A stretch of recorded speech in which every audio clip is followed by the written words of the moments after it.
नमस्कार, मैं दुष्यंत सिंह एक बार फिर से आप सभी लोगों का बहुत बहुत स्वागत करता हूं। उम्मीद करता हूं आप सभी अच्छे होंगे और आपकी तैयारी भी बहुत ही बढ़िया तरीके से चल रही होगी।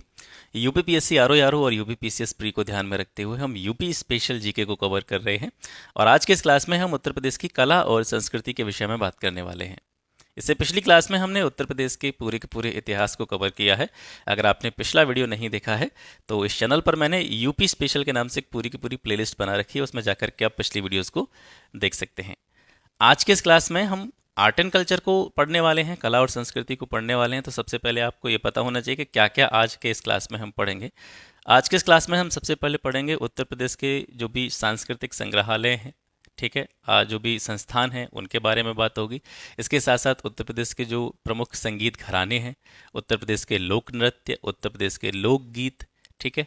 इसके साथ साथ उत्तर प्रदेश में कौन कौन से प्रमुख मेलों का आयोजन होता है, उत्तर प्रदेश में कौन कौन से प्रमुख महोत्सव बनाए जाते हैं, जहां से कि अक्सर करके प्रश्न पूछे जाते हैं, उन सभी को आज के इस क्लास में कवर करेंगे। ठीक है, तो जो भी ज़रूरी चीज़ें हैं उनको मैंने पहले से ही अंडरलाइन कर रखा है, क्योंकि बुक जब हम पढ़ते हैं तो बुक में बहुत सारी चीज़ें होती हैं, सारी की सारी चीज़ें हमको पढ़नी नहीं होती। तो जो ज़रूरी चीज़ है उस पर आप थोड़ा सा फोकस करते चलिएगा। तो सबसे पहले जब हम सांस्कृतिक संस्थानों की बात करेंगे तो उससे पहले हमको ये जानना आवश्यक है कि उत्तर प्रदेश का जो पुरातात्विक विभाग था, आर्कियोलॉजिकल डिपार्टमेंट था, वो कब इस्टेब्लिश किया गया था, उसकी स्थापना कब हुई थी। तो उत्तर प्रदेश में पुरातत्व विभाग की स्थापना हुई थी 1951 में। और ये जो पुरातत्व विभाग था इसको किस तरीके से स्थापित किया गया था, 1947 में भारत जब आज़ाद हुआ था तो आज़ादी प्राप्त होने के उपरांत में उत्तर प्रदेश के तत्कालीन शिक्षा मंत्री थे डॉक्टर संपूर्णानंद, उनकी अध्यक्षता में एक समिति का गठन किया गया था। और इसी समिति की संस्तुति पर 1951 में प्रदेश के पुरातात्विक सर्वेक्षण और स्मारकों के संदर्भ में लोगों के बीच में चेतना जागृत करने के लिए पुरातात्विक विभाग की स्थापना की गई थी। और कृष्णदत्त वाजपेयी जो थे इस विभाग के पुरातात्विक अधिकारी नियुक्त किए गए थे। ठीक है, तो इस क्योंकि एक इंट्रोडक्शन टाइप का दे रखा है, इसमें से आपके लिए जरूरी चीज़ यही है कि पुरातत्व विभाग की स्थापना 1951 में हुई, संपूर्णानंद की अध्यक्षता में समिति गठित की गई और इसी समिति की संस्तुति के आधार पर 1951 में इस आर्कियोलॉजिकल डिपार्टमेंट की स्थापना की गई थी। कृष्णदत्त वाजपेयी जो है इसके क्या थे, अधिकारी थे। अब यहाँ पर आप देख रहे हैं प्रमुख सांस्कृतिक संस्थान हैं, संग्रहालय हैं, और इन संग्रहालयों में से जो सबसे महत्वपूर्ण संग्रहालय हैं वो लखनऊ के अंतर्गत जितने भी संग्रहालय हैं उनको आप विशेष रूप से याद रखिएगा। जैसे लाइन से यहाँ पर दे रखे हैं, आपको मैं थोड़ा सा जूम करके भी इसको दिखा देता हूँ। जैसे लोक कला संग्रहालय, ये सारे लखनऊ के संग्रहालय हैं, ठीक है। लोक कला संग्रहालय हो गया, भातखंडे संगीत संस्थान हो गया, राज्य ललित कला अकादमी, भारतेंदु नाट्य अकादमी, उत्तर प्रदेश संगीत नाटक अकादमी, ठीक है, राष्ट्रीय कथक संस्थान और लोक एवं जनजाति कला और संस्कृति संस्थान। तो इसमें लखनऊ के जितने भी संस्थान या अकादमी दे रखी हैं इसमें से सीधा सीधा उठा करके क्वेश्चन पूछे गए हैं। जैसे ये पहले वाले को छोड़ दिया जाए तो दूसरे पे से लेकर के, यानी यहाँ से लेकर के और आपका संगीत नाटक अकादमी, ये चारों के चारों कई बार मैचिंग वाले क्वेश्चन को बना करके पूछे गए हैं। जैसे भातखंडे संगीत संस्थान की स्थापना कब हुई, 1926 में। राज्य ललित कला अकादमी की स्थापना कब हुई, 1962 में। भारतेंदु नाट्य अकादमी की स्थापना कब हुई, 1975 में। उत्तर प्रदेश संगीत नाटक अकादमी की स्थापना कब हुई, 1963 में। तो उत्तर प्रदेश में विशेष रूप से लखनऊ के जो ये 4-5 जो संस्थान हैं, अकादमी हैं, इनको आप विशेष रूप से याद रखिएगा। ठीक है, काफ़ी बार एग्जाम्स में पूछे गए। आपने प्रीवियस ईयर क्वेश्चंस अगर लगाए होंगे तो आपको भी आइडिया होगा कि ये जो हैं 4-5 जो संस्थान हैं ये बहुत बार पूछे जाते रहे हैं। ठीक है, तो इनको थोड़ा सा देख लीजिएगा। मेरठ में है आपका राजकीय स्वतंत्रता संग्रहालय, 1996 में इसकी स्थापना हुई थी। और मेरठ में जो राजकीय स्वतंत्रता संग्रहालय, आप याद कैसे करेंगे, आपको पता है 1857 की क्रांति कहाँ से स्टार्ट हुई थी, मेरठ से ही स्टार्ट हुई थी 10 मई 1857 को। तो क्योंकि यहाँ से स्टार्ट हुई थी तो स्वतंत्रता संग्रहालय जो है यहीं पर है, राजकीय स्वतंत्रता संग्रहालय। इसके अलावा रामपुर में है आपका डॉक्टर BR अम्बेडकर संग्रहालय और पुस्तकालय, 2004 में इसकी स्थापना की गई थी। यहाँ से ये जो 2 नाम हैं इनको याद रखने में आपको कोई दिक्कत होनी नहीं चाहिए। एक तो जैसे अंतर्राष्ट्रीय रामकथा संग्रहालय, रामकथा, राम से जुड़ा हुआ स्थल कौन सा है, अयोध्या है, तो अंतर्राष्ट्रीय रामकथा संग्रहालय और आर्ट गैलरी कहाँ पे होनी चाहिए, अयोध्या में होनी चाहिए। ठीक है, और अयोध्या शोध संस्थान अयोध्या में होगा ही होगा, तो कोई दिक्कत है ही नहीं।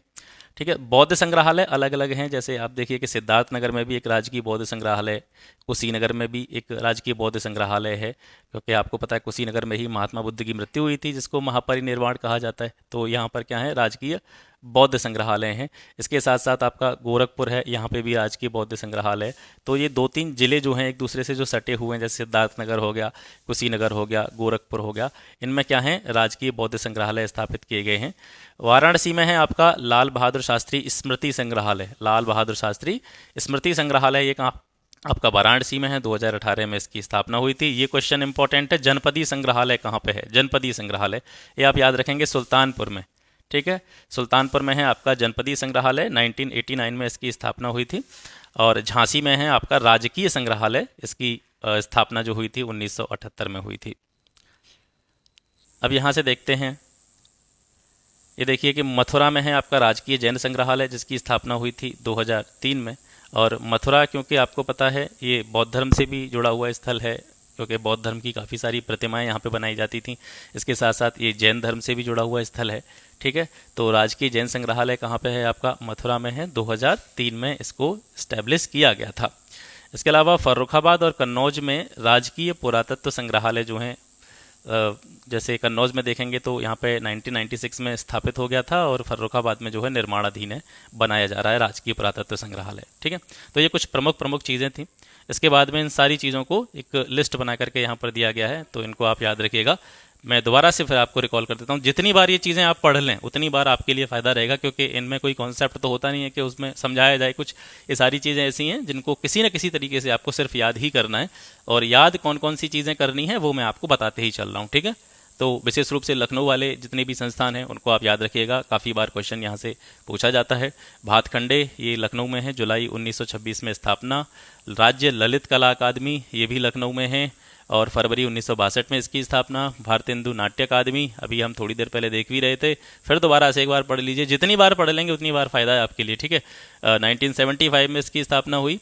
उत्तर प्रदेश संगीत नाटक अकादमी लखनऊ में है, इसकी स्थापना नवंबर 1963 में हुई। राष्ट्रीय कथक संस्थान भी जो है आपका लखनऊ में है, 88-89 में इसकी स्थापना होती है। उत्तर प्रदेश जैन विद्या शोध संस्थान ये भी आपका लखनऊ में 1991 में इसकी स्थापना हुई। अयोध्या शोध संस्थान तो अयोध्या में ही होगा, तो इसमें कोई दिक्कत है ही नहीं। इसके अलावा लोक एवं जनजाति कला और संस्कृति संस्थान ये भी आपका लखनऊ में है, 1996 में जो है इसकी स्थापना होती है। अब यहाँ से इन संस्थानों से जुड़े हुए दो महत्वपूर्ण तथ्य हैं, जैसे जो भातखंडे संगीत विश्वविद्यालय था, इसको 24 अक्टूबर 2000 को डीम्ड विश्वविद्यालय का या डीम्ड यूनिवर्सिटी का जो है दर्जा प्रदान कर दिया गया था।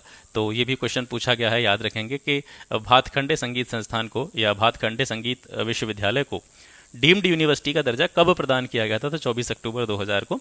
भातखंडे संगीत विश्वविद्यालय पूर्व में मेरिस कॉलेज ऑफ म्यूजिक के नाम से जाना जाता था। इसका पहला नाम क्या था? मेरिस कॉलेज ऑफ म्यूजिक, जो वर्तमान में जिसे भातखंडे संगीत विश्वविद्यालय के नाम से जाना जाता है। प्रमुख संग्रहालयों को देखते हैं। राज्य संग्रहालय, जो जो टिक लगा रखे हैं मैंने वो जरूरी है, उनको देख लीजिएगा। राज्य संग्रहालय लखनऊ में है 1863 में। राजकीय बौद्ध संग्रहालय कुशीनगर में 1995, ठीक है। इसके अलावा राजकीय स्वतंत्रता संग्राम संग्रहालय अभी मैंने बताया था आपको, मेरठ में 1996 में इसकी स्थापना हुई थी। और यहाँ से आप देखेंगे, इसको तो याद करने में कोई दिक्कत होनी नहीं चाहिए। अंतर्राष्ट्रीय रामकथा संग्रहालय आर्ट गैलरी अयोध्या में ही है। राजकीय जैन संग्रहालय मथुरा 2003 में स्थापना। राजकीय बौद्ध संग्रहालय गोरखपुर 1988 में स्थापना। डॉक्टर भीमराव अंबेडकर संग्रहालय ये काफ़ी बार पूछा गया है, रामपुर में जो है, ठीक है। डॉक्टर भीमराव अंबेडकर संग्रहालय और पुस्तकालय 2004 में इसकी स्थापना हुई थी, याद रखेंगे इसको। सॉरी। जनपदी संग्रहालय आपका सुल्तानपुर में है। लाल बहादुर शास्त्री स्मृति संग्रहालय आपका वाराणसी में है, 2018 में इसकी स्थापना हुई थी। लोक कला संग्रहालय आपका लखनऊ में है। इसके साथ साथ कालका बिंदादीन महाराज की ड्योढ़ी और कथक संग्रहालय ये भी आपका कहाँ है? लखनऊ में। 2016 में इसकी स्थापना हुई थी। चलचित्र फिल्म या सिनेमा से जुड़ी हुई चीज़ें। भारत की पहली बोलती फिल्म आलम आरा, ठीक है, इसका नाम आपने पढ़ा ही होगा।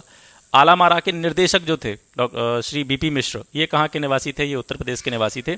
और उत्तर प्रदेश के किस जिले के रहने वाले थे? ये उत्तर प्रदेश के देवरिया जिले के रहने वाले थे। उत्तर प्रदेश चलचित्र निगम की स्थापना कब हुई थी? 10 सितंबर 1979 को। और प्रदेश सरकार के द्वारा 1998 में जो फिल्म है, फिल्में जो बनाई जाती हैं, इसको एक उद्योग का दर्जा दे दिया गया था।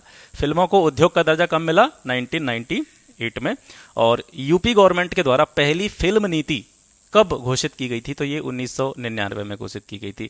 जब 1998 में फिल्म को उद्योग का दर्जा दे दिया गया, तो फिल्मों से जुड़ी हुई जो पहली नीति थी उसके एक साल बाद 1999 में जो है उत्तर प्रदेश सरकार के द्वारा घोषित कर दी गई थी। फिर उत्तर प्रदेश में फिल्मों के निर्माण को बढ़ावा देने के लिए संशोधित रूप से एक नई फिल्म नीति 2015 को लागू की गई है। वर्तमान में जो फिल्म नीति चल रही है वो 2018 की चल रही है, क्योंकि 2018 में फिर दोबारा से एक उत्तर प्रदेश फिल्म नीति जो है जारी की गई है। तो सबसे पहली फिल्म नीति 1999 में, उसके बाद में संशोधित करते हुए 2015 में, और अभी 2018 में जो है उत्तर प्रदेश फिल्म नीति जारी की गई है। उत्तर प्रदेश के नोएडा में एक फिल्म सिटी का निर्माण भी जो है किया जा रहा है, उसका निर्माण प्रगति पर है। संगीत कला, नाट्यशास्त्र जो ग्रंथ है इसकी रचना किसने करी थी? भरत मुनि ने। तो भरत मुनि का जो नाट्य शास्त्र है इसको क्या कहा जाता है? इसको संगीत का बाइबल कहा जाता है, बाइबल ऑफ म्यूजिक इसको कहा जाता है। संगीत में अमीर खुसरो, जिनका जन्म स्थान पटियाली गांव कासगंज एटा के आसपास माना जाता है 1253 में, इन्होंने क्या किया था? जो वीणा वाद्य यंत्र होता है आपका वीणा बजाने वाला, और पखावत जो होता है, इसके नए संस्करण सितार और तबला के आविष्कार किए। तो इस तरीके से क्वेश्चन पूछा जाता है कि सितार और तबला का आविष्कार या इसके आविष्कार का श्रेय किसको दिया जाता है? तो अमीर खुसरो को दिया जाता है। और अमीर खुसरो के जन्म स्थान से जुड़ा हुआ प्रश्न भी काफी बार पूछा गया है, तो इनका जन्म स्थान भी आप याद रखिएगा, कासगंज एटा। इन्हें तूतीय इंद कहा जाता है, हिंद का तोता भी कहा जाता है। इसके अलावा अमीर खुसरो ने ईरानी फारसी संगीत रागों में भारतीय प्रचलित रागों का मिश्रण किया, मतलब ईरानी फारसी संगीत में जितने भी राग होते थे उनको मिक्स किया भारतीय रागों में, और मिक्स करके अनेक मधुर रागों का आविष्कार इन्होंने किया था। खुसरो ने उस समय देश में प्रचलित ध्रुपद गायन शैली में ईरानी संगीत का मिश्रण करके एक नई शैली का जो है जन्म किया, एक नई शैली को प्रचलित किया, और उसको कहा जाता था ख्याल गायन शैली। तो ख्याल गायन शैली का जो एक तरह से हम कह सकते हैं जन्मदाता माना जाता है, अमीर खुसरो को माना जाता है। बिलावल शतक पर आधारित इस शैली ने, यानी खयाल गायन शैली ने भारतीय संगीत को दो भिन्न गायन वादन पद्धतियों, दो कौन सी गायन वादन पद्धतियों? पहली हिंदुस्तान संगीत पद्धति और कर्नाटक संगीत पद्धति में विभाजित कर दिया था। जौनपुर के सुल्तान हुसैन शाह सरकी ने ख्याल गायकी को लोकप्रिय बनाने के लिए एक नई शैली टप्पा शैली, ठीक है, टप्पा शैली और बड़ा ख्याल का प्रचलन किया था। टप्पा शैली विशेष रूप से जो है किससे रिलेटेड मानी जाती है? मियाँ गुलाम नबी शौरी। तो जौनपुर के सुल्तान के संरक्षण में ही इस शैली का प्रचलन हुआ था। कौन से सुल्तान थे? हुसैन शाह सरकी, इसको याद रखेंगे, ठीक है, टप्पा शैली और बड़ा ख्याल। कथक नृत्य में ठुमरी गायन का समावेश किसने किया था? तो ये अवध के बिंदादीन ने किया था। प्रमुख संप्रदाय कवि और उनके प्रवर्तक, यहाँ पर देखेंगे पुष्टि संप्रदाय के प्रवर्तक कैसे माना जाता है? महाप्रभु वल्लभाचार्य को। सखी संप्रदाय स्वामी हरिदास। अष्टचाप कवि काफी बार पूछा गया, अष्टचाप कवि जो थे इसके प्रवर्तक कौन थे? विट्ठल नाथ थे, संस्थापक थे। और भक्ति काल की यहाँ पर विशेष रूप से बात की जाती है, तो अष्टछाप भक्ति काल के कवियों में अष्टछाप के जो कवि थे, 8 कवि थे, वो कौन कौन से थे? उनके नाम आप याद रखेंगे, क्योंकि कभी कभी इस तरीके से प्रश्न पूछ लिया जाता है कि आपको जो है नाम दे दिए जाएंगे कवियों के, उसमें से पूछेंगे निम्न में से कौन सा एक अष्टछाप का कवि नहीं है? तो सूरदास हो गए, नंददास, परमानंद दास, कुंभन दास, चतुर्भुज दास, छीत स्वामी, गोविंद स्वामी, कृष्णदास, ये सारे के सारे अष्टछाप के कवियों में आते हैं। ध्रुपद धमार के प्रवर्तक स्वामी हरिदास, जिनका की जन्मस्थान था हरिदासपुर अलीगढ़, इन्होंने श्री केलीमाल संग्रह तथा अष्टादश पदों की रचना की। इन्होंने मंदिरों में ध्रुपद गायन द्वारा अर्चना पद्धति का भी श्री गणेश किया। हरिदासी संप्रदाय के 5 मुख्य संगीत अर्चना केंद्र थे, ये भी आप याद रखेंगे। स्वामी हरिदास के शिष्यों में कौन कौन प्रमुख थे? इसमें बैजू बावरा, ये गुजरात से रिलेटेड थे। तानसेन, ये ग्वालियर से रिलेटेड थे। गोपाल नायक, रामदास, दिवाकर पंडित, सोमनाथ पंडित और सौरसेन, ये सारे लोग जो थे स्वामी हरिदास के शिष्य थे। स्वामी हित हरिवंश को श्रेष्ठ संगीतज्ञ होने के कारण कृष्ण की वंशी का अवतार माना जाता था। इंपॉर्टेंट क्वेश्चन है, काफी बार पूछा गया है। कृष्ण की वंशी का अवतार किस संगीतज्ञ को माना जाता था? स्वामी हित हरिवंश को। ध्रुपद धमार की प्रसिद्ध गायिका ताज बेगम ने विट्ठल नाथ से दीक्षा ली थी। ये जो है ताज बेगम का नाम आता है, तो इन्होंने किससे दीक्षा ली थी? विट्ठल नाथ से। अब उत्तर प्रदेश राज्य के प्रमुख संगीत घरानों के बारे में बात करते हैं। आगरा घराना सबसे पहले आएगा। आगरा घराने का सूत्रपात श्याम रंग और सरस रंग से माना जाता है। आगरा जो है मुगल काल में, मुगलों के समय में संगीत का सबसे बड़ा केंद्र था।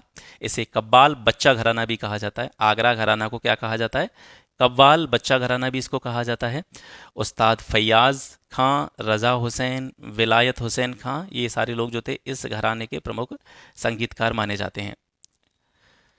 विलायत हुसैन खां जो थे प्रसिद्ध सितार वादक और गायक थे। इन्होंने प्राण पिया उपनामों से कई रागों में बंदिशों की रचना की। तो प्राण पिया उपनाम से बंदिशों की रचना किसके द्वारा की गई थी? विलायत हुसैन खां के द्वारा। इसके बाद में किराना घराना की बात करेंगे। घराना जो है ये विशेष रूप से किस प्रकार की गायकी के लिए जाना जाता है? ये ख्याल गायकी के लिए जाना जाता है। मूल स्थान कहाँ है इसका? मुजफ्फरनगर जिले का किराना नामक स्थान, और किराना नामक स्थान के आधार पर ही इस घराने का नाम भी किराना घराना पड़ा। इसके संस्थापक थे अब्दुल करीम खान और अब्दुल वाहिद खान। ठीक है। और इसमें जो और भी प्रमुख जो कलाकार थे उसमें नाम आते हैं जो काफ़ी बार पूछे जाते हैं, जिनको मैंने टिक कर रखा है पहले, जैसे गंगूबाई हंगल, ठीक है, भीमसेन जोशी, इनके नाम कई बार पूछे गए हैं कि इनका संबंध किस घराने से है। तो किराना घराना से जो है इनका संबंध है। बनारस घराना की बात करते हैं। बनारस घराने के ख्याल गायन में बनारस और गया की ठुमरी का समावेश है। इस घराने के प्रमुख संगीतकारों में अगर हम देखेंगे तो पंडित किशन महाराज, पंडित कामता प्रसाद मिश्र, ठीक है, पंडित राजन एवं साजन मिश्र, पंडित राम सहाय मिश्र, गुरु प्रसाद मिश्र, शिवा पशुपति, ये सारे नाम जो है इसमें उल्लेखनीय हैं। सारे नाम तो आप याद रख नहीं पाएंगे, तो मैंने पहले से ही जो महत्वपूर्ण हैं उनको अंडरलाइन कर रखा है। जैसे पंडित किशन महाराज हो गए, पंडित कामता प्रसाद मिश्र जो है इनका संबंध किस घराने से है? बनारस घराने से है। लखनऊ घराने की हम बात करेंगे तो लखनऊ घराना जो है ये ख्याल और ध्रुपद गायन के लिए जाना जाता है। इसके साथ साथ लखनऊ घराने का एक और अन्य नाम है पूरब घराना, भी इसको कहा जाता है। इसके जो प्रमुख कलाकार थे उनके नाम आप यहाँ पे देखेंगे, और लखनऊ घराने से काफ़ी बार क्वेश्चन पूछे गए हैं। जैसे बिंदादीन, इनका संबंध किस घराने से है? लखनऊ घराने से है। और ये किस कला के लिए जाने जाते हैं? तो ये कथक नृत्य के लिए जाने जाते हैं बिंदादीन। कोदऊ सिंह ये पखावज के लिए जाने जाते हैं, पखावज जो वाद्य यंत्र होता है। बेगम अख्तर ये गज़ल गायक हैं। रज़ा खां ये सितार वादक थे। ये सारे लोग जो थे लखनऊ घराने से संबंधित थे। खुर्शीद अली खां को लखनऊ की ख्याल गायकी का पितामह माना जाता है। ख्याल गायकी का पितामह, लखनऊ की ख्याल गायकी के फादर की जब बात आएगी तो वो किसको माना जाएगा? खुर्शीद अली खां को माना जाएगा।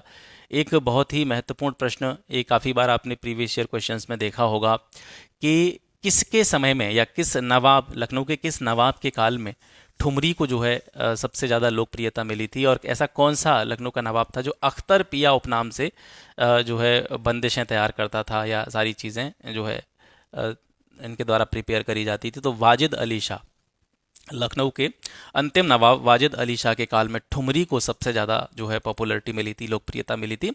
और उसने स्वयं अख्तर पिया उपनाम से, और उनके दरबारी बिंदादीन ने सनद पिया उपनाम से ठुमरी की बंदिशें तैयार की। ठीक है।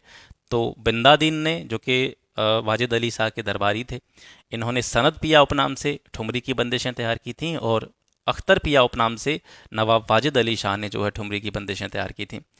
इनके राज्यकाल को, यानी नवाब वाजिद अली शाह के राज्यकाल को अवध कला की दृष्टि से स्वर्ण युग जो है कहा जाता है।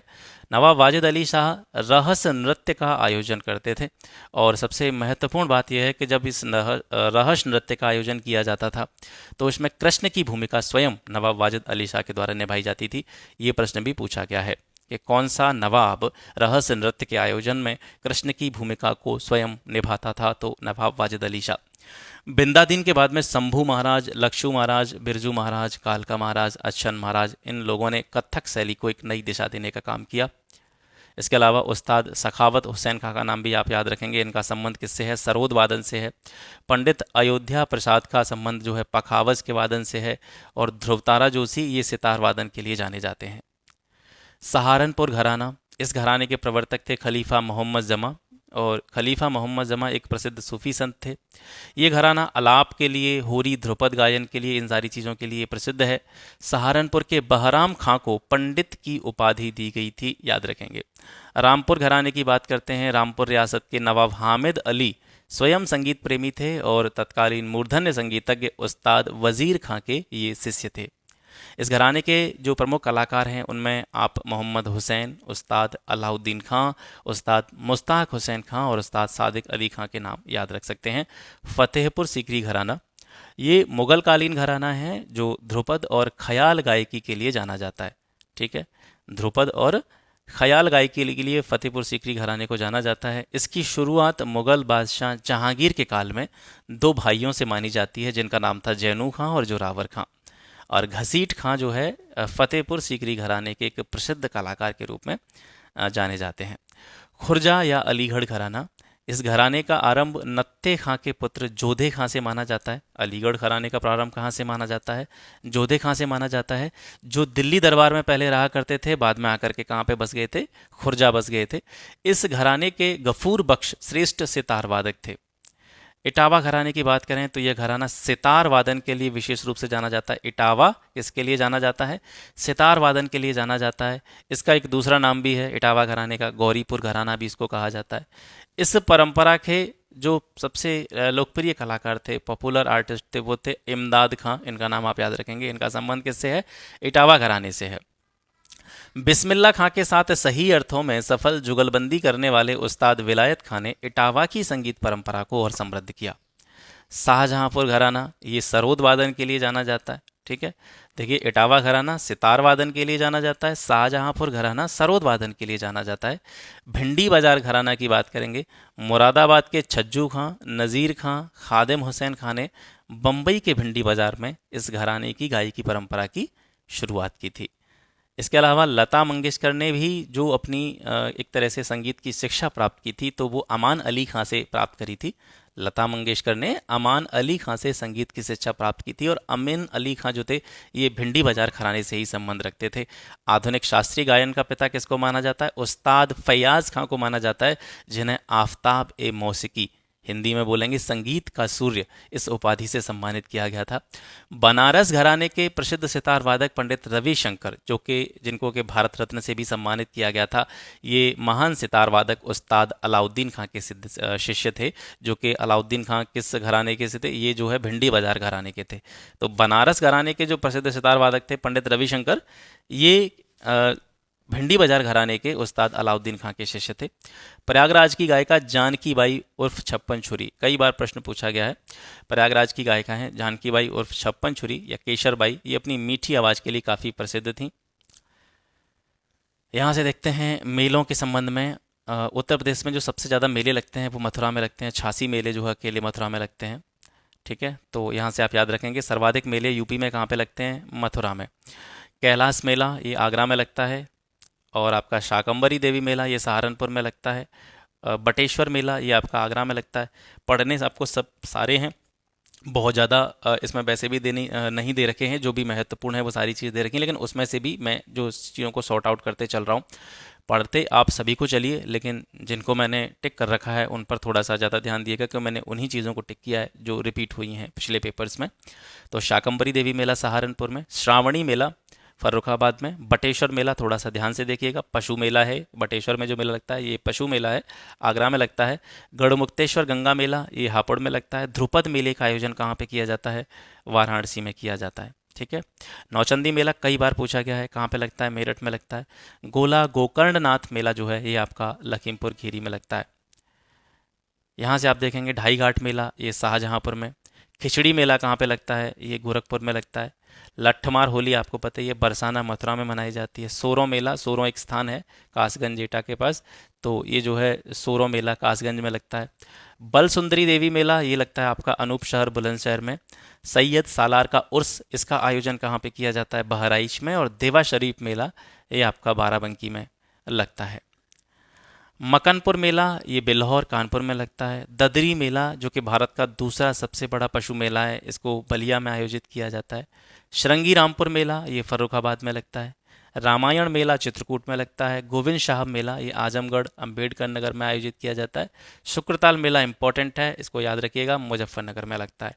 इसके अलावा कुछ महोत्सव भी उत्तर प्रदेश में मनाए जाते हैं, जैसे गंगा महोत्सव है। तो जाहिर सी बात है आप इस तरीके से इसको याद रखेंगे कि गंगा यमुना सरस्वती का संगम जो होता है वो प्रयागराज में होता है। तो गंगा महोत्सव वाराणसी और प्रयागराज में आयोजित किया जाता है। सोलहकुल उत्सव ये सबसे ज़्यादा बार पूछा गया प्रश्न है। महोत्सवों में से सबसे ज़्यादा बार जो पूछा गया प्रश्न है वो है सोलहकुल। सोलहकुल उत्सव ये कहाँ मनाया जाता है? आगरा में मनाया जाता है। ये हिंदू मुस्लिम एकता का प्रदर्शन के तौर पर इस उत्सव को मनाते हैं। ताज महोत्सव ये प्रत्येक वर्ष फरवरी के महीने में आगरा में मनाया जाता है और मुगल काल की जो भी कल्चर है, संस्कृति है और भारतीय ललित कलाएं हैं, उनका प्रदर्शन इस मेले के दौरान किया जाता है। कजरी महोत्सव ये मिर्ज़ापुर में। आयुर्वेद महोत्सव, इसको याद रखेंगे, महत्वपूर्ण है, झांसी में। बिठूर, बिठूर एक स्थान है, आपको पता है कहाँ पे, कानपुर में। तो बिठूर गंगा महोत्सव ये कानपुर में होता है।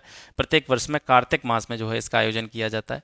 कंपिल महोत्सव ये आपका फर्रुखाबाद में जैन मंदिरों में आयोजित किया जाता है। सरधाना महोत्सव ये मेरठ में। हरिदास जयंती वृंदावन में मनाई जाती है। होलिकोत्सव विशेष रूप से मथुरा में मनाया जाता है। सैफई महोत्सव, सैफई इटावा में प्रत्येक वर्ष जनवरी में इसका आयोजन होता है। त्रिवेणी महोत्सव, त्रिवेणी मतलब 3 नदियों का संगम, तो इसको प्रयागराज में मनाया जाता है। यहाँ पर मिश्रित संस्कृति का प्रदर्शन किया जाता है। कन्नौज महोत्सव कन्नौज में मनाया जाता है। ठीक है। प्रयागराज में प्रत्येक 12वें वर्ष पर विश्व का सबसे बड़ा मेला महाकुंभ का आयोजन किया जाता है। नृत्य कला की बात करते हैं। प्रदेश का एकमात्र शास्त्रीय नृत्य जो है वो क्या है, कथक है, जिसका प्रारंभ मंदिर के पुजारियों द्वारा प्राचीन काल में कथा वाचन के समय हाव भाव के प्रदर्शन के लिए किया गया था। वहीं से इसकी स्टार्टिंग हुई थी। इस नृत्य का मुख्य केंद्र कहाँ पे है, लखनऊ में है। नवाब वाजिद अली शाह के दरबार में इसका विशेष रूप से विकास हुआ माना जा सकता है। इस नृत्य का उन्नायक किसको माना जाता है, ठाकुर प्रसाद को माना जाता है। और बिंदादीन ने कथक में जो है ठुमरी गायन का प्रवेश कराया। पहले जो कथक होता था, कथक के साथ साथ जो ठुमरी गायन की परंपरा थी वो बिंदादीन के समय से जो है प्रारंभ हुई मानी जाती है। इस नृत्य के कलाकारों में जो प्रमुख कलाकार हैं उनके नाम देखेंगे आप, शंभू महाराज, बिरजू महाराज, लच्छू महाराज, सितारा देवी, अच्छन महाराज, ये ऐसे नाम हैं जो काफ़ी बार पूछे गए हैं। तो ये सारे किससे संबंधित हैं, कथक नृत्य से संबंधित हैं। शंभू महाराज ने रहीमुद्दीन खां से ठुमरी की शिक्षा ली थी। इसके अलावा उस्ताद खुर्शीद अली खां जो हैं ये लखनऊ गायकी के पितामह माने जाते हैं। यहाँ पर देखते हैं लोक नृत्य, इनसे कई बार प्रश्न पूछे जाते हैं। ख्याल नृत्य जो है ये किस स्थल से संबंधित है, ये बुंदेलखंड क्षेत्र से संबंधित है। जब पुत्र का जन्म होता है तो उस समय पर ख्याल नृत्य का आयोजन किया जाता है। चरकुला नृत्य काफ़ी बार पूछा गया है। चरकुला नृत्य ब्रज क्षेत्र में प्रचलित है। इसके अलावा मैं आपको अभी आगे ये भी बताऊंगा कि बुंदेलखंड में कौन कौन से जो है स्थल आते हैं जहाँ पर ख्याल नृत्य है, ब्रज क्षेत्र में कौन कौन से क्षेत्र आते हैं। ठीक है, तो इनको मैप की सहायता से आगे हम समझेंगे।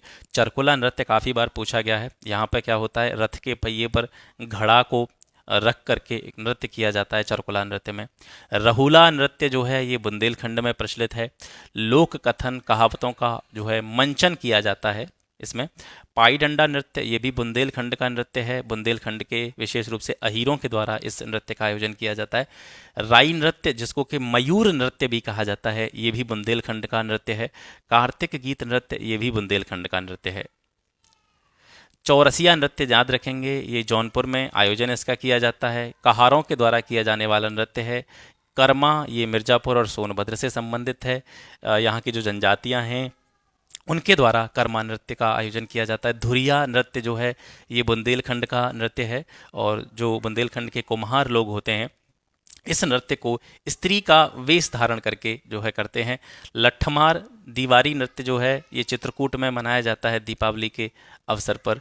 चौलर नृत्य ये मिर्ज़ापुर और सोनभद्र में, और इसका संबंध चौलर नृत्य का किससे है, अच्छी वर्षा और अच्छी फसल की कामना के लिए जो है चौलर नृत्य किया जाता है मिर्ज़ापुर और सोनभद्र जिलों में। डटिया नृत्य सोनभद्र में किया जाता है। जब किसी व्यक्ति को संतान की कामना होती है और उसकी संतान की कामना पूरी हो जाती है तो उस खुशी में ठडिया नृत्य जो है वो किया जाता है। कठ घोड़वा नृत्य किस लिए किया जाता है, जो भी मांगलिक अवसर होते हैं उन मांगलिक अवसरों पर पूर्वांचल में विशेष रूप से कठ घोड़वा नृत्य का आयोजन किया जाता है। सहरा नृत्य या ढोला नृत्य ये सोनभद्र और मिर्ज़ापुर में आयोजित किए जाते हैं। आदिवासी समाज के जो युवक हैं कुछ प्रमुख अवसरों पर इस नृत्य का आयोजन करते हैं। झूला नृत्य और रास नृत्य ये ब्रज क्षेत्र से संबंधित है। उत्तर प्रदेश में सबसे प्रचलित लोक नृत्य कौन सा है, नौटंकी है। रामलीला का संबंध कहाँ से है, ये ब्रज शैली से इसका संबंध है। प्रदेश के राजपूतों में विवाह के अवसर पर तलवार और ढाल लेकर के किया जाने वाला नृत्य इसको क्या कहा जाता है, छोलिया नृत्य कहते हैं। छोलिया नृत्य याद रखेंगे, राजपूतों में यह प्रचलित है, विवाह के अवसर पर किया जाता है। इसमें तलवार और ढाल लेकर के जो है नृत्य का प्रदर्शन किया जाता है। छपेली नृत्य में एक हाथ में रुमाल लिया जाता है, दूसरे हाथ में शीशा लिया जाता है और उन दोनों को लेकर के आध्यात्मिक समुन्नति की कामना की जाती है। स्वांग स्वांग नृत्य जो है उत्तर प्रदेश राज्य की पारंपरिक अर्ध ऐतिहासिक कहानियों एवं गाथा गीत का एक नृत्य नाटक है। ठीक है, स्वांग। लोकगीतों की बात करें तो उत्तर प्रदेश के प्रमुख जो लोकगीत हैं उसमें बिरहा, चैती, ढोला, कजरी, रसिया, आल्हा, ये सारे उत्तर प्रदेश के लोकगीत हैं। तो इनको अलग अलग देखते हैं। जैसे रसिया लोकगीत जो है उत्तर प्रदेश के ब्रजभूमि क्षेत्र की परंपरा है। कजरी ये जो है सावन महीने में मुख्य रूप से महिलाओं के द्वारा गाया जाता है। ठीक है, मिर्ज़ापुर और सोनभद्र में। उत्पत्ति जो है कजरी की वो मिर्ज़ापुर से मानी जाती है। मिर्ज़ापुर में कजरी के 4 अखाड़े हैं। ठीक है, और कौन कौन से हैं? पंडित शिवदास मालवीय अखाड़ा, जहांगीर अखाड़ा, बैरागी अखाड़ा और अक्खड़ अखाड़ा। ये सारे अखाड़े कजरी के अखाड़े हैं जहाँ पर कजरी का जो है कजरी का जो है आयोजन किया जाता है। ढोला लोकगीत उत्तर प्रदेश के आगरा और मेरठ में प्रचलित है। सोहर क्या है? ये पूर्वांचल का प्रसिद्ध लोकगीत है जिसे विशेष रूप से जब बच्चे का जन्म होता है उस टाइम पर गाया जाता है, सोहर। ईसुरी फाग, इसका प्रचलन कहाँ पे है? बुंदेलखंड में है, इसको भी याद रखेंगे। नौटंकी का स्वरूप मुख्यतः किस प्रकार का है? ये एक वीथी है, नाटक प्रकार का जो एक कह सकते हैं विधा है जिसका मंचन जो है किया जाता है नौटंकी में। यहाँ पर नृत्यों को जो है क्षेत्रों के हिसाब से दिखाया गया है। तो यहाँ पर जैसे हम देखेंगे ब्रज क्षेत्र, तो ब्रज क्षेत्र में कौन कौन से एरिया आते हैं यहाँ पर आप देखेंगे ब्रज क्षेत्र में। तो मथुरा हो गया आपका, अलीगढ़, कासगंज, मैनपुरी, फिरोजाबाद, आगरा, ये सारे जो क्षेत्र हैं ये ब्रज क्षेत्र के अंतर्गत कंसीडर किए जाते हैं। और ब्रज क्षेत्र में नृत्यों को हम पहले यहाँ पर देख चुके हैं।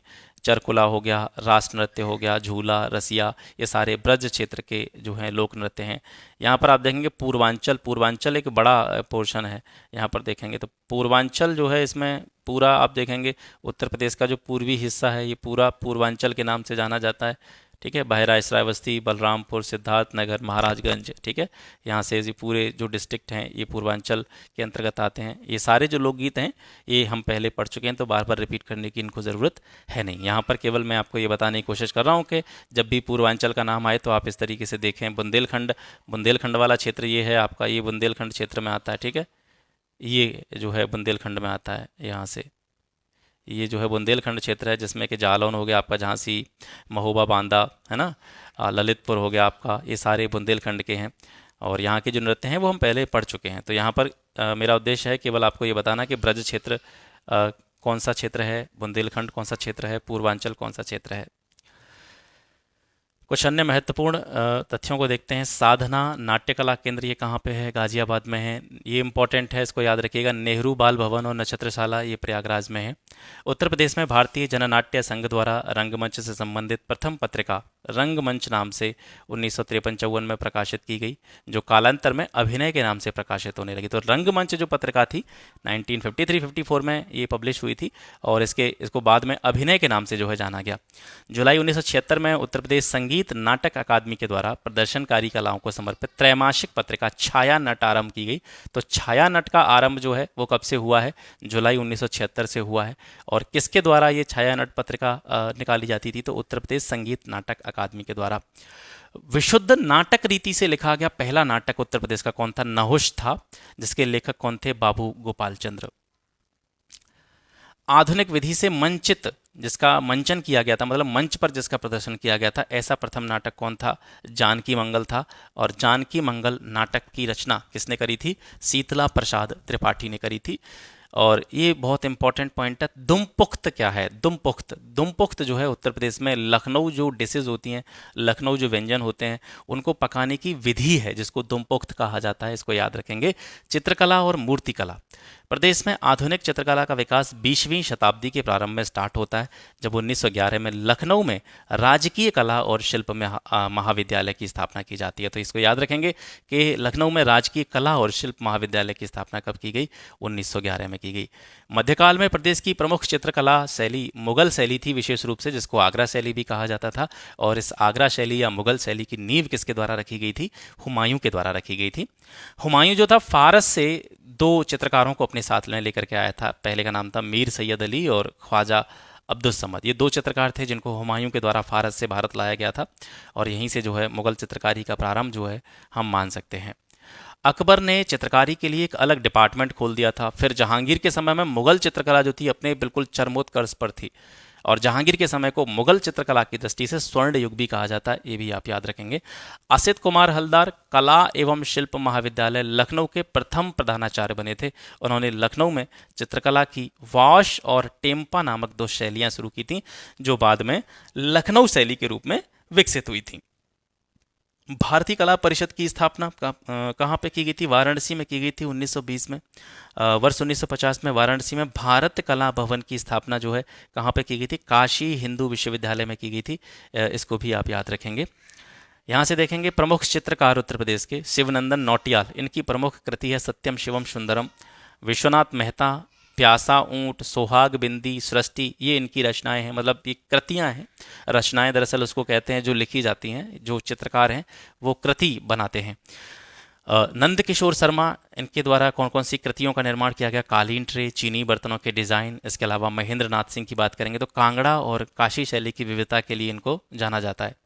रणवीर सिंह बिष्ट, अमृता शेरगिल, ये जो है राज्य के प्रमुख चित्रकार माने जाते हैं। प्रदेश के चित्रकला विकास में ग्राफिक विद्या की शुरुआत जो है किसने करी थी? तो ये ललित मोहन सेन के द्वारा की गई थी ग्राफिक विद्या की शुरुआत, ग्राफिक आर्ट की स्टार्टिंग। ठीक है, अब कुछ ऐसे प्रश्न हैं जो एग्जाम्स में पूछे गए हैं इस वाले टॉपिक से, उनको देख लेते हैं जल्दी जल्दी से।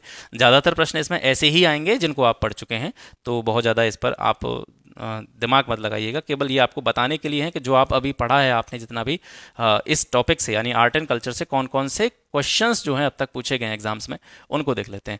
नवाब शुजाउद्दौला की बेगम का प्रसिद्ध मकबरा, जिसको जाना जाता है बहू बेगम के मकबरे के नाम से, ये किस स्थान पर है? फैज़ाबाद में। बहू बेगम का मकबरा कहाँ पे है? फैज़ाबाद में। नैमिषारण्य तीर्थ, ये कई बार आ चुका है, सीतापुर में है। गिरजा देवी किस घराने से संबंधित हैं? बनारस घराने से, आपको पता है। लखनऊ उत्सव, जिसे अब क्या कहा जाता है? लखनऊ महोत्सव कहा जाता है, ये कब स्टार्ट किया गया था? ये 1975-76 के आसपास स्टार्ट हुआ था। 13 ताल जो है उत्तर प्रदेश का लोकगीत नहीं है, ये प्रश्न पूछा गया होगा 2021 में ACF के पेपर में, तो वहाँ पर ऑप्शन भी दे रखे होंगे, तो उसमें ये इस तरीके से प्रश्न पूछा गया होगा कि निम्न में से कौन सा उत्तर प्रदेश का लोकगीत नहीं है, तो 3 जो दे रखे होंगे वो उत्तर प्रदेश के लोकगीत दे रखे होंगे, तो उसमें चौथा 13 ताल है। इसने डायरेक्ट आंसर लिखे हैं इसमें, ठीक है। तो 13 ताली जो नृत्य है ये राजस्थान का नृत्य है, मैंने यहाँ पर लिख दिया है, याद रखेंगे। 13 ताली कहाँ का नृत्य है? राजस्थान का है। उत्तर प्रदेश का लोक नृत्य नहीं है। फगुआ, फगुआ जो है ये बिहार का लोक नृत्य है। जैता जो है ये उत्तर प्रदेश का लोक नृत्य है। गुप्तकालीन मंदिरों में कौन सा उत्तर प्रदेश में अवस्थित है? तो दशावतार मंदिर देवगढ़ का, ठीक है। देवगढ़ का दशावतार मंदिर कहाँ पे है? ये किस जिले में पड़ता है? ये ललितपुर जिले में पड़ता है, याद रखेंगे। उत्तर प्रदेश के किस ऐतिहासिक मेले में हिंदू और मुसलमान दोनों आते हैं? तो मेरठ का जो नौचंदी का मेला है उसमें हिंदू और मुसलमान दोनों की भागीदारी रहती है। लखनऊ में रविंद्रालय की स्थापना किस वर्ष में हुई थी? 1964 में। रामनगर में रामलीला का जो मंचन होता है बनारस में, वाराणसी में, तो वो कितने दिन तक होता है? तो वो 31 दिन तक किया जाता है। उत्तर प्रदेश का जो गुरु पूर्णिमा पर्व है ये किस ऋषि को समर्पित है? ये व्यास ऋषि को समर्पित है। फारसी का वो पहला कवि कौन था जिसने अपनी कविता में भारतीय पर्यावरण को चित्रित किया था? तो वो अमीर खुसरो थे। प्रसिद्ध शास्त्रीय गायक भीमसेन जोशी किस घराने से संबंधित हैं? किराना घराना से संबंधित हैं। अमीर खुसरो ने किसके विकास में अग्रगामी की भूमिका निभाई थी? तो खड़ी बोली के विकास में। इसके अलावा संगीत रत्न पुरस्कार किसकी स्मृति में प्रारंभ किया गया है यूपी में? तो ये उस्ताद बिस्मिल्ला खां की स्मृति में प्रारंभ किया गया है। संगीत शिक्षा के लिए उत्तर प्रदेश में जो पहला संगीत महाविद्यालय स्थापित हुआ था उसका नाम क्या था? भातखंडे हिंदुस्तानी संगीत महाविद्यालय, 1926 में इसकी स्थापना हुई थी। उत्तर मध्य सांस्कृतिक क्षेत्र किस स्थान पर अवस्थित है? तो उत्तर मध्य सांस्कृतिक क्षेत्र ये प्रयागराज में है। और ये जितने यहाँ पर ये क्वेश्चंस दे रखे हैं ये सारे के सारे आप पढ़ चुके हैं, तो मैं दोबारा रिपीट नहीं करूँगा इनको, ठीक है। गुदई महाराज प्रसिद्ध तबला वादक थे, ये किस घराने से संबंधित थे? तो ये बनारस घराने से संबंधित थे। क्योंकि वो मैंने पहले पढ़ा है इसको, तो जो जो चीज़ें हमने पहले पढ़ रखी हैं तो उनको रिपीट नहीं करूँगा क्योंकि समय ही वेस्ट होगा उससे। तो जो जो ऐसी चीज़ें हैं जो वहाँ से छूटी हैं और क्वेश्चंस में आ गई हैं उनको मैंने यहाँ पर विशेष रूप से टिक किया हुआ है, ठीक है। चरकुला नृत्य आप जानते हैं ब्रजमंडल का जो है लोक नृत्य है। उत्तर प्रदेश का बुंदेलखंड का लोक नृत्य है रवाला नृत्य, बड़ैया नृत्य, राई नृत्य। ये तीनों के तीनों नृत्य बुंदेलखंड क्षेत्र से संबंधित हैं, ठीक है, इनको भी आप याद रखेंगे। धोबिया, राई, शायरा ये भी उत्तर प्रदेश के लोक नृत्य हैं। कार्तिक लोक नृत्य बुंदेलखंड का है। उत्तर प्रदेश के लोकगीत में रसिया हो गया, बिरहा, कजरी, ये उत्तर प्रदेश के लोकगीत हैं। और उत्तर प्रदेश में किस पार्टिकुलर प्लेस से ये रिलेटेड हैं उनको हम पहले पढ़ चुके हैं। ढोला आगरा मेरठ में प्रचलित है। कंपिल मेला किस धर्म से संबंधित है? ये इंपॉर्टेंट है। ये जैन धर्म से संबंधित है, याद रखेंगे। उत्तर प्रदेश में जैन एवं बौद्ध धर्म दोनों का प्रसिद्ध तीर्थ किसको माना जाता है? कौशाम्बी को माना जाता है। चुनारगढ़ में किनकी अनूप वेदिका है? तो भर्तहरि की अनूप वेदिका जो है ये चुनारगढ़ में पाई जाती है। यहाँ से देखेंगे कि उत्तर प्रदेश के किस शहर में आपको जो है राजसी घाट मिलेंगे, जैसे अस्सी घाट हो गया, मणिकर्णिका घाट, हरिश्चंद्र घाट, ये कहाँ पे हैं? वाराणसी में है। ठीक है। बांके बिहारी मंदिर आपका वृंदावन में है। पागल बाबा का मंदिर जो कि 11 मंजिला है, ये वृंदावन में है। सारनाथ वह पवित्र स्थान है जहाँ महात्मा भगवान बुद्ध ने अपना पहला उपदेश दिया था। ये किस शहर के नज़दीक है? तो ये बनारस के नज़दीक है। इखलास खान का रोज़ा या इखलास खान का मकबरा उत्तर प्रदेश के किस जिले में है? तो ये बदायूं में है। कुशीनगर बौद्धों के लिए क्यों महत्वपूर्ण है? क्योंकि गौतम बुद्ध नगर जो थे वो कुशीनगर में उनकी क्या हुई थी? मृत्यु हुई थी। कुशीनगर बौद्ध लोगों का एक लोकप्रिय पर्यटन स्थल है। और यहाँ पर कौन सा स्तूप है? यहाँ पर रामभर स्तूप जो है कुशीनगर में है, इसको याद रखेंगे। बड़ा इमामबाड़ा लखनऊ में है। सांझी कला मथुरा से स्टेंसिलिंग की एक पारंपरिक कला है, इसको याद रखेंगे। सांझी कला स्टेंसिलिंग की कला है। स्टेंसिलिंग मतलब जैसे आप देखेंगे, आपने उदाहरण के लिए मैं आपको कैसे समझाऊं, जैसे आपने देखा कभी कभी आप जाते हैं तो मेहंदी लगवाते हैं, है ना? मेहंदी लगवाते हैं तो एक तो आर्टिस्ट होता है जो बाकायदा डायरेक्ट हाथ से ही मेहंदी की डिज़ाइनें तैयार करता है। एक होता है बहुत से लोगों पर सांचे टाइप के होते हैं, तो सांचा रखा, ऊपर से मेहंदी पोत दी और नीचे ऑटोमेटिक वो सारी चीज़ें छप गई। जैसे बहुत सारे कपड़ों पर भी छपाई होती है, तो केवल उसके ऊपर कपड़े के ऊपर सांचा रख लिया और उसके ऊपर कलर लगाया, तो नीचे के नीचे उस सांचे के नीचे जो है उसी तरीके की आकृतियाँ छप जाती हैं, तो इसको स्टेंसिलिंग बोलते हैं। ठीक है। तो बनाई जो मथुरा में स्टेंसिलिंग की जो प्रारंभिक कला है, पारंपरिक कला है, तो उसको क्या कहा जाता है? सांझी कला कहा जाता है, याद रखेंगे। बदायूं अपने जरी जरदोजी उत्पादों के लिए प्रसिद्ध है। यह काम मुख्य रूप से बदायूं, बिसौली, दातागंज तहसील में किया जाता है। लगभग 35% परिवार उस उद्योग में लगे हुए हैं। स्थानीय रूप से इसको क्या कहा जाता है? जो जरी जरदोजी का जो काम है बदायूं का, इसको स्थानीय रूप में बोलते हैं कारचोबी। ठीक है। आगे देखते हैं, नौटंकी किस राज्य का लोक नृत्य है? उत्तर प्रदेश का, आपको पता है। ये इंपॉर्टेंट है। महाकुंभ मेले की तिथि जिसको खगोलीय रूप से सूर्य, चंद्रमा और किस ग्रह का अध्ययन करने के बाद में निर्धारित किया जाता है? तो इसमें किस किस को देखा जाता है? सूर्य की स्थिति देखी जाती है, चंद्रमा की स्थिति देखी जाती है, इसके साथ बृहस्पति ग्रह की स्थिति भी देखी जाती है। और इन्हीं के आधार पर खगोलीय रूप से महाकुंभ मेले की तिथि का जो है इसको महाकुंभ मेले की तिथि को निर्धारित किया जाता है। ब्रोकेड जो है ये कहाँ की एक कलाकृति है? ये वाराणसी की कलाकृति है। फैयाज खान के द्वारा स्थापित रंगीला घराना किस स्थान पर स्थित है? आगरा। ठीक है। रंगीला घराना किसके द्वारा स्थापित किया गया? फैयाज खान के द्वारा, आगरा में। हरदौल कथा विशेष रूप से कहाँ के लोकगीत हैं? तो ये बुंदेलखंड के लोकगीत हैं जो उत्तर प्रदेश और मध्य प्रदेश में फैले हुए हैं। नृत्य और संगीत की एक शैली से संबंधित लखनऊ घराना का दूसरा नाम क्या है? इसको पूरब घराना कहा जाता है। दुम्पुख्त हम पहले बात कर चुके हैं, ये लखनऊ के जो व्यंजन है उनको पकाने की एक विधि है। भोजन के समय पर जब खाद्य पदार्थों को सजाया जाता है, ठीक है, जब से मतलब किसी को दावत देनी हो, जैसे आप किसी को भोजन करा रहे हैं, तो भोजन कराने के लिए जो खाद्य पदार्थ हैं या जो भी भोजन के व्यंजन हैं उनको जब सजाया जाता है तो उस परंपरा को क्या कहा जाता है? उसको दस्तरखान कहा जाता है। दिल ने दस्तरखान बिछाया, गाना भी आपने सुना होगा। ठीक है। दावत इश्क है। राधा के जन्मस्थान के रूप में निम्न में से किस स्थान को जाना जाता है? बरसाना को जाना जाता है। बधाई कौन सी विधा है? ये बुंदेलखंड का लोक संगीत है। ये सारी चीज़ें आप पढ़ चुके हैं पहले। यहाँ से देखेंगे आप कौन सा गीत राधा और कृष्ण के देवत्व का गुणगान करता है? तो रसिया। लखनऊ महोत्सव प्रतिवर्ष कब मनाया जाता है? तो ये नवंबर दिसंबर के महीने में मनाया जाता है। उत्तर प्रदेश के चरकुला नृत्य में महिला अपने सिर पर रख करके क्या जो है अपने सिर पर रखती है और उसको रख करके नृत्य करती है? तो तेल के दीपकों को जो है सिर पर रखा जाता है महिलाओं के द्वारा, और इन तेल के दीपकों को सिर पर रख करके ही इस नृत्य का जो है आयोजन किया जाता है। उत्तर प्रदेश के सबसे शानदार लोक नृत्यों में से एक, इस शैली में एक मुश्किल संतुलन नृत्य शामिल है जिसमें घूंघट काढ़े महिला नर्तकी सिर पर लकड़ी के पिरामिड के मंच पर 108 लैंप रख करके नृत्य करती है। ठीक है। तो वही चरकुला की बात हो रही है यहाँ पर, इसको याद रखेंगे। कौन सा नृत्य उत्तर प्रदेश से संबंधित नहीं है? तो कठपुतली। ये कठपुतली वाला नाच जो है जो राजस्थान में प्रचलित है। किस अवसर पर सोहर लोकगीत का गायन किया जाता है? बच्चे के जन्म पर हम पहले पढ़ चुके हैं। दिवाली के दौरान बुंदेलखंड के अहीर समुदाय के द्वारा कौन सा नृत्य किया जाता है? पाई डंडा। पाई डंडा हम पहले पढ़ चुके हैं बुंदेलखंड में, लेकिन ये किस समुदाय के द्वारा किया जाता है? अहीर समुदाय। और कब किया जाता है? दीपावली के दौरान। ठीक है। ये चिकनकारी का काम ये कहाँ पे? लखनऊ में प्रचलित है, आपको मैं पहले बता चुका हूँ। उत्तर प्रदेश का लोक नृत्य नहीं है गिद्धा। गिद्धा पंजाब का लोक नृत्य है, आपको पता होना चाहिए। आगरा घराने के उस्ताद विलायत हुसैन खां, इनको किस उपनाम से जो है बंदिशों की रचना इनके द्वारा की गई थी? तो प्राण पिया के नाम से इन्होंने बंदिशों की रचना की थी। छठ पूजा में किस भगवान की पूजा की जाती है? तो इसमें रवि की पूजा की जाती है। भारतीय तबला वादक का नाम बताएं जिनका जन्म उत्तर प्रदेश के वाराणसी में कबीर चौरा में हुआ था, जो बनारस घराने से संबंधित थे। तो ये थे पंडित किशन महाराज। किस वर्ष में यूनेस्को ने मानवता की अमूर्त सांस्कृतिक विरासत की प्रतिनिधि सूची में कुंभ मेले को उत्कीर्ण किया था? 2017 में इसको यूनेस्को की विश्व विरासत में शामिल किया गया। उत्तर प्रदेश में सबसे अधिक बोली जाने वाली भाषा कौन सी है? हिंदी है। दूसरे स्थान पर उर्दू आती है। उत्तर प्रदेश में चित्रकारी की कला ने किसके शासनकाल के दौरान अपना चरम स्थान हासिल किया? तो आपको पता है जहांगीर के समय में जो चित्रकला थी वो अपने चरमोत्कर्ष पर थी। उत्तर प्रदेश में आयोजित कंपिल मेला किस समुदाय से जुड़ा है? जैन समुदाय से जुड़ा है। माघ मेला किस दिन शुरू होता है? तो ये मकर संक्रांति के दिन स्टार्ट होता है माघ मेला। ये प्रयागराज में जो है इसका आयोजन किया जाता है।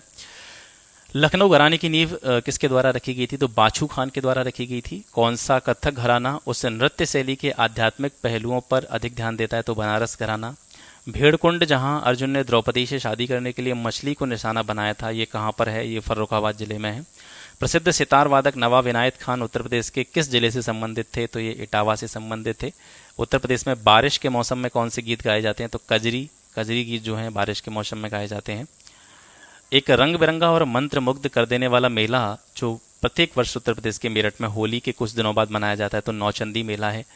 फैजाबाद के एक प्रमुख संगीतकार जिन्होंने शास्त्रीय संगीत में टप्पा शैली का विकास किया, तो ये नुस्री बाई। किस लोक नृत्य का आयोजन बुंदेलखंड क्षेत्र में फसल कटाई के समय किया जाता है? तो शहरा। ठीक है, बुंदेलखंड क्षेत्र में फसल काटने के समय में शहरा नृत्य का आयोजन किया जाता है।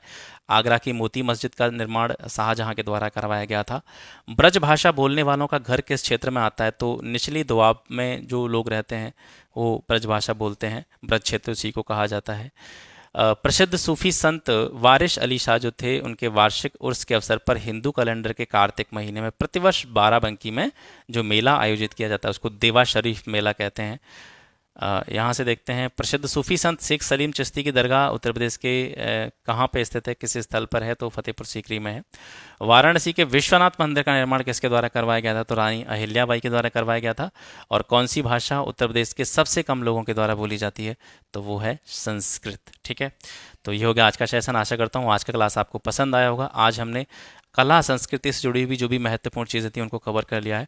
और इतिहास और आर्ट एंड कल्चर में उत्तर प्रदेश विशेष की बात मैं कर रहा हूँ। जितना मैंने बताया आपको, इसके अलावा आपको कुछ नहीं पढ़ना है। इतना आप पढ़ लेंगे तो पीसीएस प्री और आरओ दोनों में ही आपका काम हो जाएगा। तो अगर आपको क्लास अच्छा लगता है, क्लास अगर आपकी प्रिपरेशन में थोड़ी सी भी वैल्यू क्रिएट करता है, तो इस वीडियो को अपने मित्रों के साथ में शेयर जरूर कीजिएगा। आज के लिए बस इतना ही। मिलते हैं आपसे फिर एक नेक्स्ट वीडियो में एक नए टॉपिक के साथ। तब तक के लिए नमस्कार, जय हिंद, टेक केयर।